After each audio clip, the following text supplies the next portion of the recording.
శాంతిమాన్. శీలం దానం చ భావయేత్ శాంతిం ప్రజ్ఞాం తదైవ చ. శీలవాన్ దానవాన్ భూత్వా శాంతిమాన్ ప్రజ్ఞవాన్ భవేత్. శీలం దానం చ భావయేత్ శాంతిం ప్రజ్ఞాం తదైవ చ.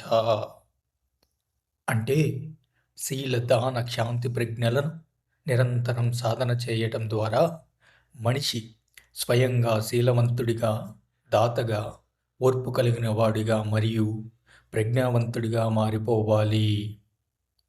ఈ చివరి శ్లోకం ఒక మంత్రంలా పదే పదే పునరావృతమవుతుంది. గ్రంథం ముగింపుకు చేరుకుంటున్న వేళ రాజు దేనిని గుర్తుంచుకోవాలో నాగార్జునుడు ఇక్కడ శిఖరాగ్రస్థాయిలో నొక్కి చెప్పాడు.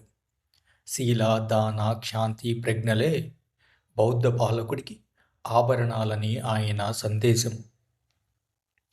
నాగార్జునకొండ మరియు అమరావతి వంటి ప్రదేశాలలో ఇక్ష్వాకు రాజులు చేసిన అపారమైన దానాలు, కట్టించిన స్తూపాలు ఈ శ్లోకాల్లోని దాన, శీలా సూత్రాలకు సజీవ సాక్ష్యాలు. ఈ విభాగంతో సుహృలేఖలోని బోధనా భాగం ముగుస్తుంది. నాగార్జునుడు ఒక రాజుకు అవసరమైన లౌకిక మరియు ఆధ్యాత్మిక మార్గదర్శిని అత్యంత శక్తివంతమైన శైలిలో అందించి విముక్తి మార్గాన్ని సుగమం చేశాడు.